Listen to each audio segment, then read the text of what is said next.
ଏହି ଭିଡ଼ିଓରେ ଆମେ ଉତ୍ତଳ ଲେନ୍ସରେ ସୃଷ୍ଟି ହେଉଥିବା ପ୍ରତିବିମ୍ବ ଦେଖିବା। ମାନେ ଆମେ ଅଲଗା ଅଲଗା ସ୍ଥାନରେ ବସ୍ତୁକୁ ରଖିବା ଏବଂ ଦେଖିବା ଯେ ଉତ୍ତଳ ଲେନ୍ସରେ ପ୍ରତିବିମ୍ବ କେଉଁଠାରେ ସୃଷ୍ଟି ହେଉଛି ଏବଂ ସେ ପ୍ରତିବିମ୍ବର ପ୍ରକୃତି ବା ନେଚର କିପରି ରହୁଛି। ତେବେ ଏଠାରେ ମୁଁ ଏକ ଉତ୍ତଳ ଲେନ୍ସ ଦେଖାଇଛି। ଏହା ହୋଇଗଲା ତାର କ'ଣ ଫୋକସ୍ ଦୁଇଟି। ଏହା ହେଲା ବାମ ପାର୍ଶ୍ୱର ଫୋକସ୍ ଏବଂ ଏହା ଡାହାଣ ପାର୍ଶ୍ୱର ଫୋକସ୍। ଏଠାରେ ମୁଁ ଦର୍ପଣ କେସ୍ରେ କ'ଣ ଲେଖୁଥିଲି, ସେଣ୍ଟର ଅଫ୍ କର୍ଭେଚର। ମୁଁ ଏଠାରେ ସେଣ୍ଟର ଅଫ୍ କର୍ଭେଚର ବା ବକ୍ରତା କେନ୍ଦ୍ର ନ ଲେଖି ଏଠାରେ କ'ଣ ଲେଖିଛି 2F ଲେଖିଛି। କାହିଁକି? ଲେନ୍ସ କେସ୍ରେ centre of curvature is equal to 2F ନଥାଏ, ଯାହାକି ଦର୍ପଣ କେସ୍ରେ ହୋଇଥାଏ। କିନ୍ତୁ ଏଠାରେ ବକ୍ରତା କେନ୍ଦ୍ର ବା ସେଣ୍ଟର ଅଫ୍ କର୍ଭେଚର 2F ନଥାଏ। ତେଣୁକରି ମୁଁ ଏଠାରେ ସେଣ୍ଟର ଅଫ୍ କର୍ଭେଚର ବା ବକ୍ରତା କେନ୍ଦ୍ର ନ ଲେଖି 2F ଲେଖିଦେଇଛି।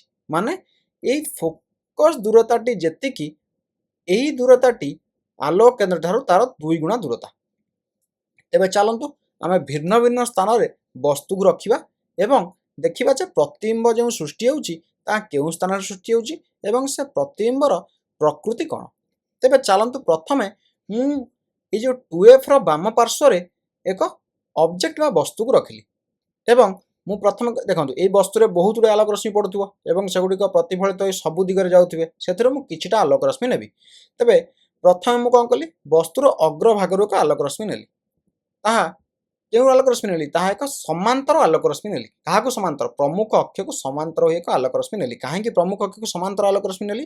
କାହିଁକିନା ମୁଁ ଜାଣିଛି ଯଦି ଆଲୋକ ରଶ୍ମି ପ୍ରମୁଖ ଅକ୍ଷକୁ ସମାନ୍ତର ହୋଇ ଆସେ ତାହେଲେ ଏହା ଫୋକସ୍ ଦେଇ ଗତି କରିବ। ତେଣୁକରି ମୁଁ ଗୋଟିଏ ଆଲୋକ ରଶ୍ମି ବସ୍ତୁର ଅଗ୍ରଭାଗରୁ ନେଲି ଯାହାକି ପ୍ରମୁଖ ଅକ୍ଷକୁ ସମାନ୍ତର ହୋଇ ଆସିଛି। ବର୍ତ୍ତମାନ ଏହା ପ୍ରତିସରଣ ହେଲା ପରେ କିପରି ଯିବ? ଫୋକସ୍ ଦେଇ ଗତି କରିବ। ଏହା ଏହିପରି ଫୋକସ୍ ଦେଇ ଗତି କଲା। ବର୍ତ୍ତମାନ ଚାଲନ୍ତୁ ଆଉ ଏକ ଆଲୋକ ରଶ୍ମି ନେବା। ମୁଁ ଆଉ ଏକ ଆଲୋକ ରଶ୍ମି ବାମ ପାର୍ଶ୍ୱରେ ଥିବା ଫୋକସ୍ ମଧ୍ୟ ଦେଇ ନେଲି। ତେବେ ଯଦି ଫୋକସ୍ ମଧ୍ୟ ଦେଇ ଆଲୋକ ରଶ୍ମି ଆସେ ତାହା କିପରି ଗତି କରେ? ଭିଡ଼ିଓଟିକୁ ପଜ୍ କରି ଭାବନ୍ତୁ। ଭାବିଲ କି? ତେବେ ଫୋକସ୍ ମଧ୍ୟ ଦେଇ ଯଦି ଆପତିତ ରଶ୍ମିଟି ଆସିଥାଏ ତାହେଲେ ପ୍ରତିସରଣ ହେଲା ପରେ ଏହା ପ୍ରମୁଖ ଅକ୍ଷକୁ ସମାନ୍ତର ହୋଇ ଯାଇଥାଏ। କିଛି ଏହିପରି ଭାବରେ ଯାଇଥାଏ। ତେବେ ଏଇ ଯେଉଁ ଉପର ଭାଗର ଆମର ଯେଉଁ ଉପର ପଏଣ୍ଟରୁ ଆମେ ଯେଉଁ ଆଲୋକ ରଶ୍ମି ନେଇଥିଲେ ତାର ପ୍ରତିବିମ୍ବ କେଉଁଠାରେ ସୃଷ୍ଟି ହେବ? ତାର ପ୍ରତିବିମ୍ବ ଏହି ସ୍ଥାନରେ ସୃଷ୍ଟି ହେବ। ସେହିପରି ତୁମେ ଯଦି ଆଉ ମନେକର ଏଇ ମଝିର ସ୍ଥାନରୁ ମନେକର ଆଲୋକ ରଶ୍ମି ନେବ ତାହେଲେ ତାର ପ୍ରତିବିମ୍ବ କେଉଁଠି ସୃଷ୍ଟି ହେବ? ତାର ପ୍ରତିବିମ୍ବ ଏଇଠାରେ ସୃଷ୍ଟି ହେବ। ସେହିପରି ତୁମେ ଯଦି ତଳ ଭାଗରୁ ଆଲୋକ ରଶ୍ମି ନେବ ତାର ପ୍ରତିବିମ୍ବ ଏହି ସ୍ଥାନରେ ସୃଷ୍ଟି ହେବ। ତାହେଲେ ସମ୍ପୂର୍ଣ୍ଣ ପ୍ରତିବିମ୍ବଟି କିପରି ହୋଇଯିବ? ସମ୍ପୂର୍ଣ୍ଣ ପ୍ରତିବିମ୍ବଟି ଆମର କିଛି ଏହିପରି ହୋଇଯିବ। ତେବେ ତୁମେ ଏଠାରେ ଦେଖିପାରୁଥିବ ଯେ ଏଠାରେ ଆମର ପ୍ରତିବିମ୍ବଟି ଏକ ଓଲଟା ପ୍ରତିବିମ୍ବ ଏବଂ ଏଠାରେ ଆଲୋକ ରଶ୍ମି ଗୁଡ଼ିକ କ'ଣ ଆକ୍ଚୁଆଲରେ ମିଟ୍ କରୁଛନ୍ତି ବା ପରସ୍ପରକୁ ଛେଦ କରୁଛନ୍ତି। ତେଣୁକରି ଏଠାରେ ଆମର ପ୍ରତିବିମ୍ବଟି ହେଉଛି ବାସ୍ତବ ପ୍ରତିବିମ୍ବ। ତେଣୁକରି ଏଠାରେ ଆମର ଏକ ବାସ୍ତବ ଏବଂ ଓଲଟା ପ୍ରତିବିମ୍ବ ସୃଷ୍ଟି ହୋଇଛି। ତେବେ ପ୍ରତିବିମ୍ବର ଆକୃତି କ'ଣ? ବସ୍ତୁଠାରୁ ଛୋଟ ନା ବସ୍ତୁଠାରୁ ବଡ଼? ଭଲ ଭାବରେ ଦେଖିଲେ ତୁମମାନେ ଜାଣିପାରିବ ବା ତୁମମାନେ ନିଜ ଖାତାରେ ଡ୍ର କରି ଯଦି ସ୍କେଲରେ ମାପିବ ତାହେଲେ ତୁମମାନେ ଦେଖିବ ଯେଠାରେ ଆମ ପ୍ରତିବିମ୍ବଟି କ୍ଷୁଦ୍ର ହୋଇଛି, ମାନେ ବସ୍ତୁର ଆକାରଠାରୁ ଛୋଟ ହୋଇଛି। ତେଣୁକରି ଏଠାରେ ଆମର ଏକ ବାସ୍ତବ, ଓଲଟା ଏବଂ କ୍ଷୁଦ୍ର ପ୍ରତିବିମ୍ବ ସୃଷ୍ଟି ହୋଇଛି। ବର୍ତ୍ତମାନ ଚାଲନ୍ତୁ ଆମେ ବସ୍ତୁକୁ ଆଉ ଏକ ସ୍ଥାନରେ ରଖିବା ଏବଂ ଦେଖିବା ପ୍ରତିବିମ୍ବ କିପରି ହେଉଛି। ବର୍ତ୍ତମାନ ବସ୍ତୁକୁ ମୁଁ ନେଇ ଆସିଲି କେଉଁଠିକୁ? 2Fକୁ ନେଇ ଆସିଲି। ତେବେ ସେହିପରି ବର୍ତ୍ତମାନ ବସ୍ତୁର ଅଗ୍ରଭାଗରୁ ଏକ ଆଲୋକ ରଶ୍ମି ନେଲି। ଆଲୋକ ରଶ୍ମି ନେଇ କେମିତି ଆଲୋକ ରଶ୍ମି ନେଲି? ସମାନ୍ତର ଆଲୋକ ରଶ୍ମି। କାହାକୁ ସମାନ୍ତର? ପ୍ରମୁଖ ଅକ୍ଷକୁ ସମାନ୍ତର। ତେବେ ଆମେ ଜାଣିଛନ୍ତି ପ୍ରମୁଖ ଅକ୍ଷକୁ ଆଲୋକ ରଶ୍ମି ସମାନ୍ତର ହୋଇ ଆସେ ତାହେଲେ ତାହା ପ୍ରତିସରଣ ପରେ ଫୋକସ୍ ମଧ୍ୟ ଦେଇ ଗତି କରିଥାଏ। ତେଣୁକରି ଏହା ଏହିପରି ଭାବରେ ଫୋକସ୍ ମଧ୍ୟ ଦେଇ ଗତି କଲା। ଚାଲନ୍ତୁ ଆଉ ଏକ ଆଲୋକ ରଶ୍ମି ନେବା। କାହାକୁ ନେଲି? କେଉଁଠି ନେଲି? ବାମ ପାର୍ଶ୍ୱର ଫୋକସ୍ ଦେଇ ଏକ ଆଲୋକ ରଶ୍ମି ନେଲି। ମୁଁ ଜାଣିଛି ଯଦି ଫୋକସ୍ ମଧ୍ୟ ଦେଇ ଆଲୋକ ରଶ୍ମି ଗତି କରୁଛି ତାହେଲେ ପ୍ରତିସରଣ ପରେ ଏହା ପ୍ରମୁଖ ଅକ୍ଷକୁ ସମାନ୍ତର ହୋଇ ଗତି କରିବ। କିଛି ଏହିପରି ଭାବରେ ସମାନ୍ତର ହୋଇ ଗତି କଲା। ତେବେ এই যে ଉପର ଭାଗରୁ ଆମେ ଯେଉଁ ଆଲୋକ ରଶ୍ମି ନେଇଥିଲେ সেই ଉପର ଭାଗର ପ୍ରତିବିମ୍ବ କେଉଁଠାରେ ସୃଷ୍ଟି ହେବ? ଏହି ସ୍ଥାନରେ ସୃଷ୍ଟି ହେବ। ସେହିପରି ତଳ ଭାଗର କେଉଁଠାରେ ସୃଷ୍ଟି ହେବ? ତଳ ଭାଗର ଏହି ସ୍ଥାନରେ ସୃଷ୍ଟି ହେବ। ଏବଂ ତୁମେ ଅନ୍ୟ ଜାଗାରୁ ମଧ୍ୟ ଆଲୋକ ରଶ୍ମି ନେଇ ତାର ପ୍ରତିବିମ୍ବ କେଉଁଠାରେ ସୃଷ୍ଟି ହେଉଛି ଦେଖିପାରିବ। ଦେଖିବ ଯେ ଏହି ସ୍ଥାନର ପ୍ରତିବିମ୍ବ ଏହିପରି ସ୍ଥାନରେ ସୃଷ୍ଟି ହେବ। ସେହିପରି ତା ତଳକୁ ମୁଁ ଯଦି ଆସିବି ସେ ସ୍ଥାନର ପ୍ରତିବିମ୍ବ ଏହି ସ୍ଥାନରେ ସୃଷ୍ଟି ହେବ। ସେହିପରି ଯଦି ମୁଁ ସମ୍ପୂର୍ଣ୍ଣ ପ୍ରତିବିମ୍ବ ଦେଖିବି ତାହେଲେ ସମ୍ପୂର୍ଣ୍ଣ ପ୍ରତିବିମ୍ବ କିଛି ଏହିପରି ଭାବରେ ସୃଷ୍ଟି ହେବ। ଏବଂ ଏଠାରେ ଦେଖି ରଖ ଯେ ଏଠାରେ ଯଦି ବସ୍ତୁଟି ବାମ ପାର୍ଶ୍ୱର 2F ଠାରେ ରହୁଛି ତାହେଲେ ପ୍ରତିବିମ୍ବଟି ଡାହାଣ ପାର୍ଶ୍ୱରେ 2F ଠାରେ ସୃଷ୍ଟି ହେଉଛି। ଏବଂ ଏଠାରେ ପ୍ରତିବିମ୍ବ କିପରି ଅଛି? ପ୍ରତିବିମ୍ବଟା ଆମର ବାସ୍ତବ ଅଛି ଏବଂ ଓଲଟା ଅଛି। ଏବଂ ବାସ୍ତବ ମାନେ ତୁମେ କ'ଣ ଜାଣିଛ? ବାସ୍ତବ ମାନେ ମୁଁ କହୁଛି ଯେ ରଶ୍ମି ଗୁଡ଼ିକ ଆକ୍ଚୁଆଲରେ ପରସ୍ପରକୁ ଛେଦ କରୁଛନ୍ତି ବା ଆକ୍ଚୁଆଲରେ ମିଟ୍ କରୁଛନ୍ତି।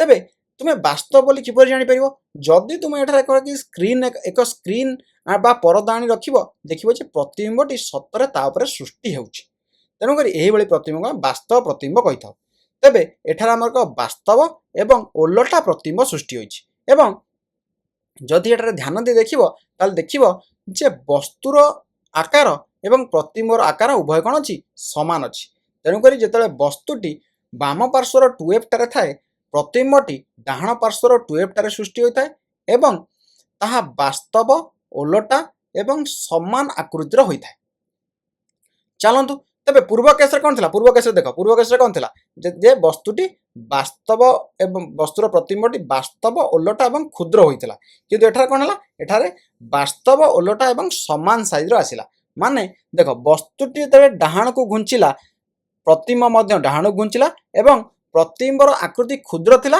वर्तमान समान आकृतिर आसिला तेबे वर्तमान चलंतु नेक्स्ट केस देखिबा तेबे वर्तमान मु वस्तुटी केउठी नै आसली एफ एवं 2f रो मझी को नै आसली एफ 2f रो मझी रे केउ स्थान रे आनि तुमे रखि परिबो तेबे मैं एक आलोक रश्मि नेली अग्रभागरु वस्तुर अग्रभागरु जहा कि समांतर अछि का प्रमुख अक्ष को एवं आमे जानि जदि प्रमुख अक्ष को समांतर होई जदि आपतित रश्मि आसीबो ताले लेंस रे प्रतिसरण हला परे या फोकस दे गति करिवो एई परिवार या फोकस दे गति कला आउ एक रश्मि नेली का मध्य दे वाम पार्श्व फोकस दे एवं ताहा प्रमुख अक्ष को समांतर होई गला वर्तमान हमर प्रतिबिंबटी किपरि होइजो प्रतिबिंबटी एई परिवार सृष्टि हला देखंतु एटा प्रतिबिंबटी कोनला प्रतिबिंबर आकृति बढ़ी जायछि जहा कि तुमको भलो भाबरे देखा जाउछि तेबे एटा प्रतिबिंबर आउ प्रकृति कोन अछि प्रतिबिंबटी हमर ओलटा होइछि एवं वास्तव प्रतिबिंब एवं परिवर्तित होइछि तेणु करी जदि वस्तुटी हमर एफ एवं 2f मध्य रहे ताहाले हमर प्रतिबिंबटी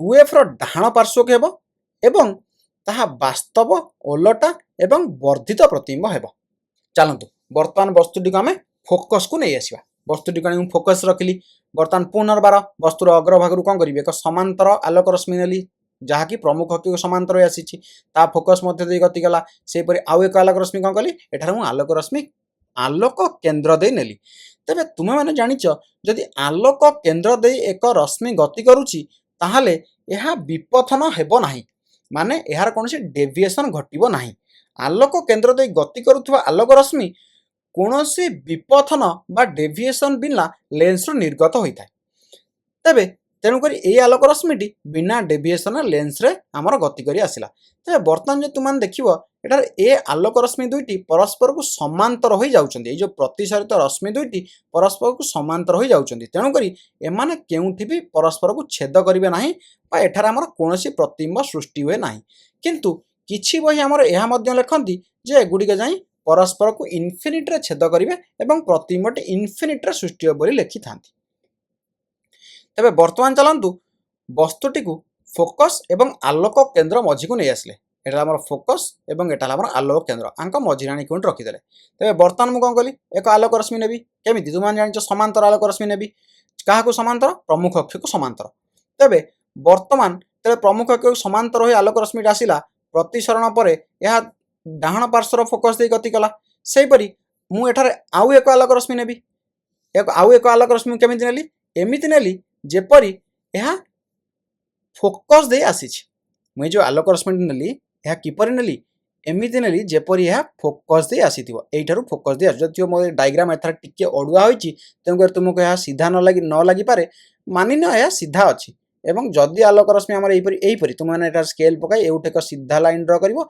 एवं तापर रश्मिटी को आनी बढ़ाई एइटारे मिट कराइबा एइटारे आनी पहुंचाइबो एइटारे पहुंचले ताहा एक समांतर होई जिवो जदि ओ मोर एठार आलोक रश्मि टिके डायग्राम टिके भूल अछि तेनु करी तुम माने जानि रख जे जदि एठार आलोक रश्मि किपरि निया जायछि एइपरि फोकस देई आलोक रश्मि को निया जायछि तेनु करी ताहा किछि एइपरि भाबरे जिवो एवं एइपरि गला परे एहा जे फोकस देई आसी एहा जेहेतु फोकस देई आसी तेनु करी एहा हमर प्रमुख अक्ष को समांतर होई एइपरि गति करिवो जहा कि मु एठार दर्शाइछि तेबे तुमने देखि पारुथिबो जे ए दुईटी आलोक रश्मि एपट पार्श्व केउठी भी मीट करू नाहंती तेणु करी जदि केउ लोकटी एही स्थान रे देखुथिबो तांको आलोक रश्मि दुईटी पछ आडू आसिला परि देखा होथिबो किपरि देखंतु ଆଲୋକ ରଶ୍ମି ଦୁଇଟି ଏହି ପଏଣ୍ଟରୁ ବାହାରିକି ଆସିଲା ପରି ତାଙ୍କୁ ଦେଖାଉଥାଏ। ଯଦିଓ ଆଲୋକ ରଶ୍ମିଟି ବାସ୍ତବରେ ଏହି ପଏଣ୍ଟରୁ ଯାଇଛି, ଆମ ବସ୍ତୁର ଅଗ୍ରଭାଗରୁ ଯାଇଛି, କିନ୍ତୁ ତାଙ୍କୁ ବସ୍ତୁଟିର ଏହି ଅଗ୍ରଭାଗଟି ଏହି ସ୍ଥାନରେ ଦେଖାଯିବ।